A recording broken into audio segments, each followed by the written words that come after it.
You're watching Shipway Backstage. We're here with Ryan from Project Montreal. How are you going today, Ryan? Good, mate. How are you? I'm very good, thank you. How are you enjoying the tea here at Foundry Records? It's exquisite, I have to say. It's really hitting the spot. Excellent. Firstly, Project Montreal has quite a unique sound.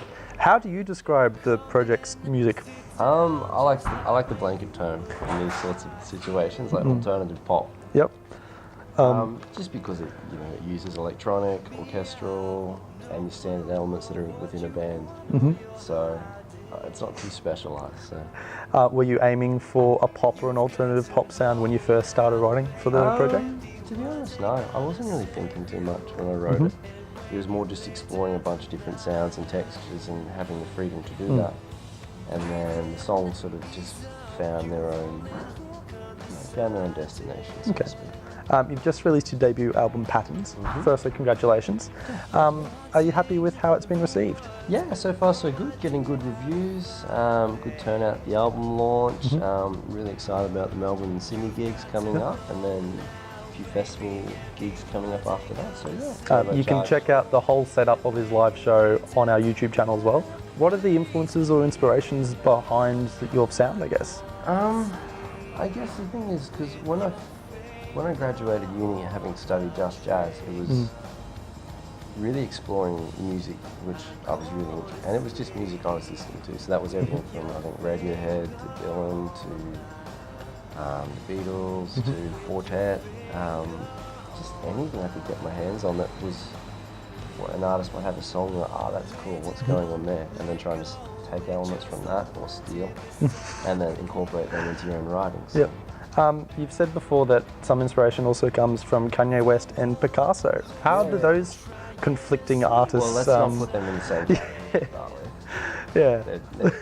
So where's the Kanye come into Project Montreal and where's the Picasso come into Project Montreal? I quite like his earlier production stuff, so combining those sort of beats and orchestral elements like sample bass on the real earlier stuff. Yeah.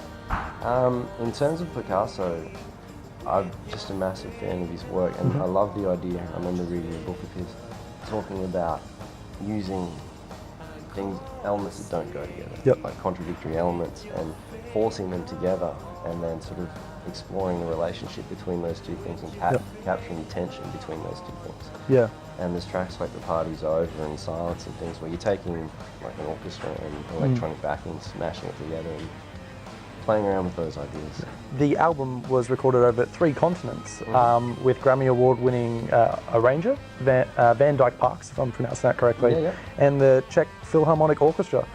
How did those 2 collaborations come about? Because that's 2 very different kinds of collaborations, I guess. Yeah. Well, pretty much once Van Dyke Parks was on board to work on the record, in the orchestral arrangement, that was his area which he jumped on. We were just looking around at orchestras which would fit the bill, and I think we went through a couple. We looked at a few in LA. I think Seattle was an option as well, and then Prague was just the best option because I think he's done a fair bit of work through there before, and yeah, they're just an awesome orchestra. Cool. Was there a language barrier or a cultural barrier that kind of was challenging to get your ideas across to the Philharmonic Orchestra? No, it was very seamless because the orchestral contractor has a company, his company is based in London. So there's 2 studios, there's one in London and one in Prague. All the conductors, Van Dyke conducted one piece, the other conductor were bilingual. We had a translator on site to actually go between Van Dyke and the orchestra. Considering the variety of instrumentation and layers in your music, what's the creative process behind Project Montreal? How do you get a song rolling? You could start at your laptop with a beat, or at the piano, or at the guitar. There was I remember really trying to start everything basic and write the song as a real, like whether it be just like if it's in the laptop, it's just a couple of beats and keep it really sparse and simple, but you have your strong ideas and structure.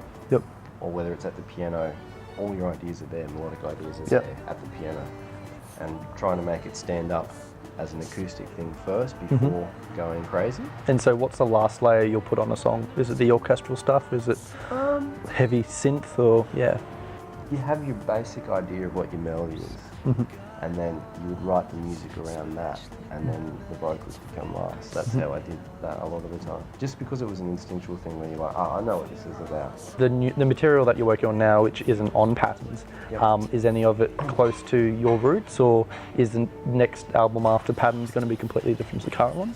Like, how do you see your musical evolution, I guess? I guess the thing is, I just don't think about that.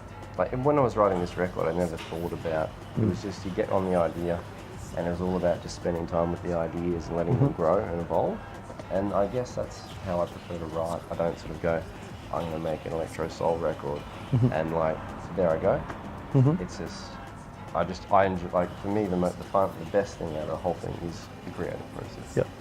Like, once it's finished, it's like, I have to come up with something else now. If Project Montreal was a food, what kind of dish would you be? Well, there'd have to be some fruit in there. Just, fruit's part of a healthy diet. Vegetables, preferably from different continents. 2 types of meat. Yep. Chicken and lamb. Ooh.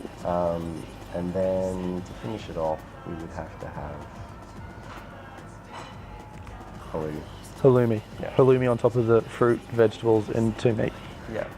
Interesting. The other option is you could just blend that and have it as a smoothie if you're in a hurry. A power smoothie by Project Montreal. Excellent. You've been watching Shipway Backstage. Thank you very much for the chat, Ryan. No, cheers. Catch the new album, Pattern, is out now.